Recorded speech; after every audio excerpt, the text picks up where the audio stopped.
Hey everybody, what is going on? I hope you guys are all doing well, and welcome to another tutorial video. In this video, I'm going to be showing you guys how you can add gifts to Trello, so let's get right into it. Now, the first thing you're going to want to do, you're going to want to install a power-up. This is going to be the Giphy power-up, so you're just going to type Giphy into search, and it should add this power-up. Just click add, and now that it has been added, you can add gifs. For example, if I go into this card here and use the Giphy power-up, I can then attach a GIF or whichever GIF I want. For example, this GIF right here of a hockey player, just click that and it should send the GIF to your card. Let's just wait a bit. And as you can see, the GIF has been attached and it is perfectly as it should be. Now it added another one by mistake since I double clicked it, but you can just click it once and it'll be added again.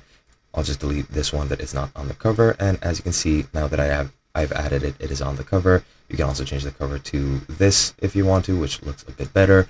But in essence, that is pretty much how you add GIFs to Trello. It is very easy, very simple. Hope you guys enjoyed, and I'll be seeing you guys in another video.